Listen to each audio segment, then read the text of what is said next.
अपना घर के बना दिए, लोग उजाड़ दिए। हम लोग अंग्रेज के बसे थे, हम लोग उजाड़ करके लखनऊ तक ले हम लोग मोबाइल से बेच किए। सुप्रीम कोर्ट के आदेश से बना है और ये सारा श्रेय लेना चाहते हैं कि राम मंदिर हमने बनवाया पूरे देश में टंका।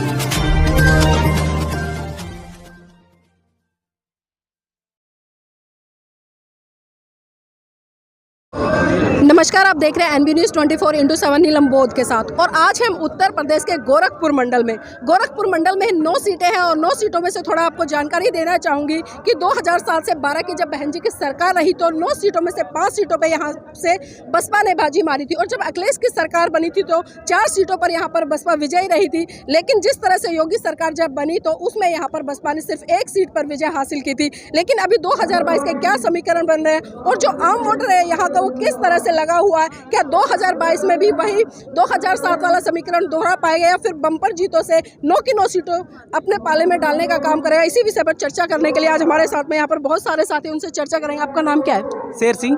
कहाँ से आए हैं? हम सहजनवा से हैं। आपकी विधानसभा कौन सी है? सहजनवा 324।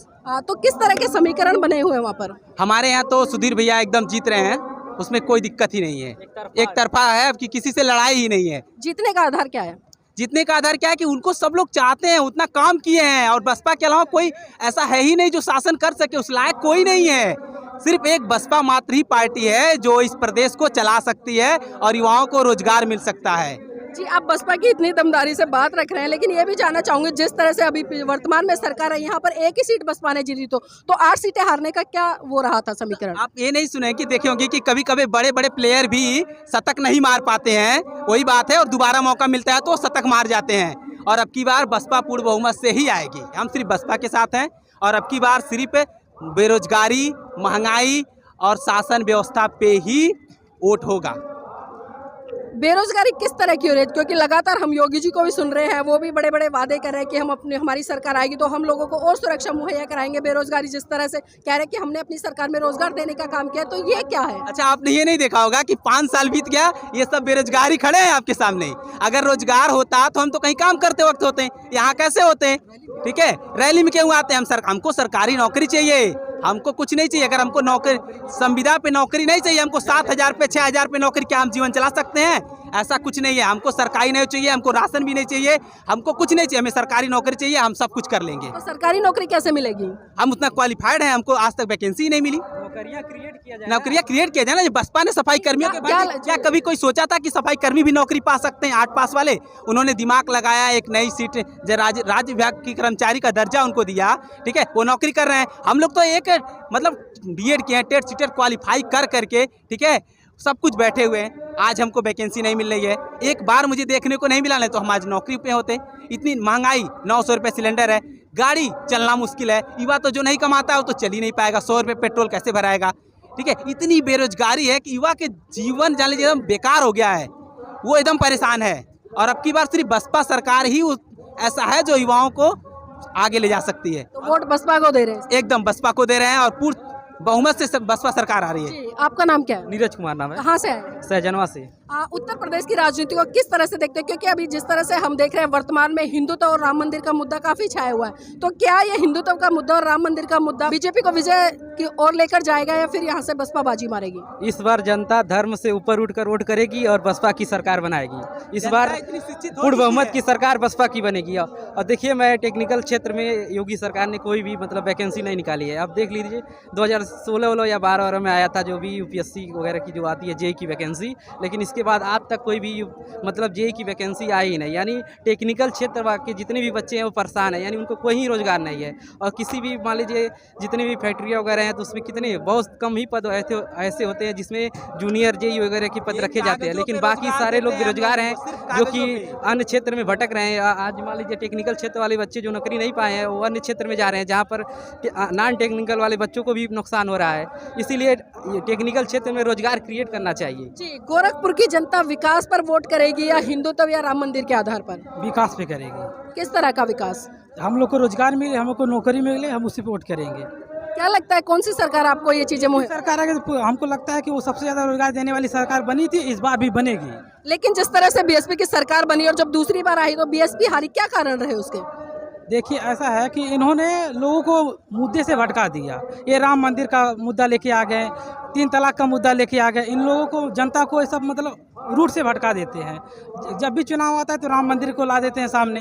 इसी की वजह से हमारी जनता इधर उधर चली जाती है। राम मंदिर तो सुप्रीम कोर्ट के आदेश पे बना है और ये सारा श्रेय लेना चाहते हैं कि राम मंदिर हमने बनवाया, पूरे देश में डंका पीट रहे हैं। राम मंदिर विकास करेगा, काम कर रहे हैं ये। राम मंदिर विकास करेगा क्या लोगों को? नहीं, राम मंदिर से किसी को खाने, कोई गरीब हॉस्पिटल में है, हॉस्पिटल बनना चाहिए, रोड बनना चाहिए, ठीक है, गरीबों को नौकरी मिलनी चाहिए, विकास होने, नए कॉलेज बनना चाहिए, एडमिशन फ्री में होने चाहिए। क्या ऐसा हो रहा है? ऐसा कुछ नहीं हो रहा है। राम मंदिर से मेरा पेट नहीं भरेगा या किसी भी युवा का पेट नहीं भरेगा, ठीक है। अगर हमारे सच्चे भक्त हैं राम के तो राम यहीं प्रकट हो जाएंगे, जहां नाम ले लेंगे वहीं राम है।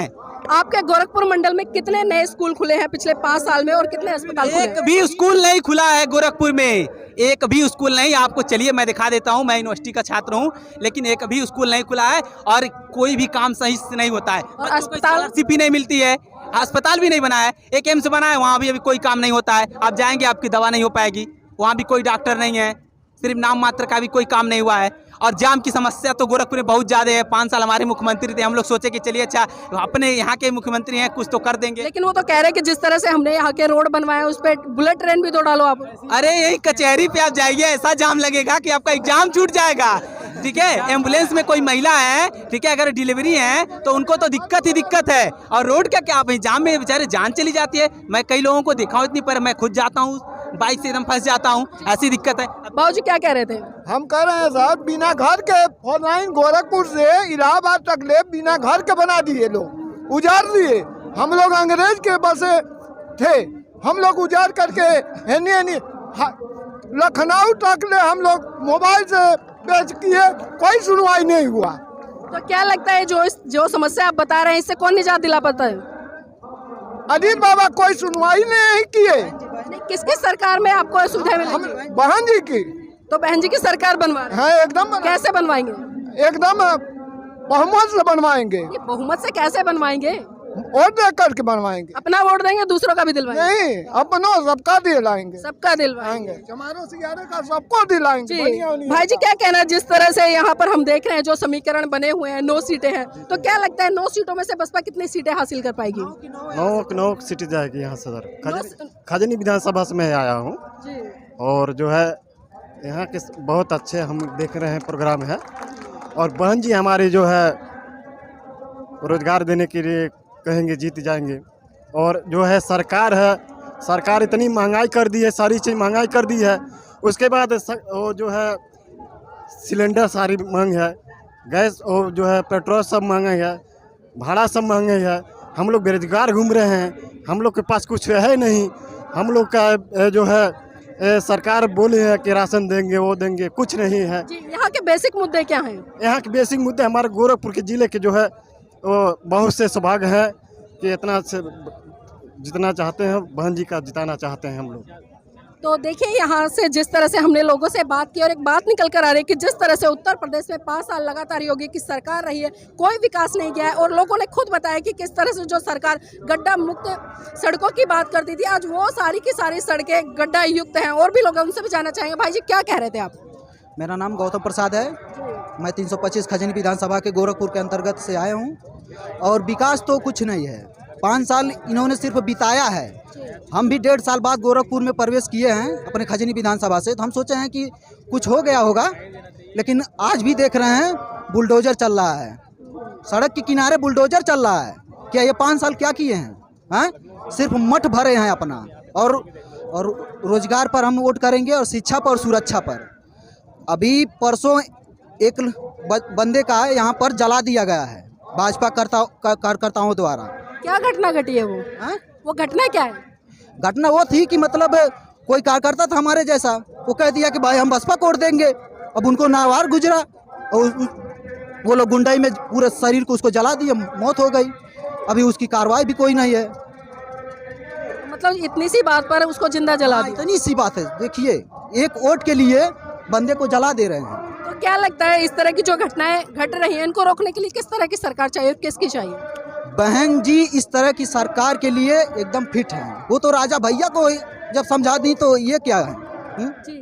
तो देखिए जिस तरह से उत्तर प्रदेश में लगातार क्राइम बढ़ रहे हैं और जिस तरह से अभी वर्तमान की घटना बताई है कि जो बसपा के कार्यकर्ता थे सिर्फ भाजपा के लोगों ने इसलिए जला दिया क्योंकि उन्होंने योगी सरकार को वोट देने से मना कर दिया। तो आप देख सकते हैं कि इस सरकार में जिस तरह से लोगों ने बताया कि जो गुंडा राज है वो पनप रहा है और इससे निजात पाने के लिए सिर्फ बसपा सुप्रीमो बहन कुमारी मायावती जी सबसे श्रेष्ठ है और इसलिए हम 2022 में बहन जी को 5वीं बार मुख्यमंत्री बनाएंगे। मेरा चैनल, आपका चैनल, समाज का चैनल, देश का चैनल NB News 24/7 को आप लाइक करें, सब्सक्राइब करें और ज़्यादा से ज़्यादा इसकी वीडियो को शेयर करें ताकि हर खबर को मैं आप तक आसानी से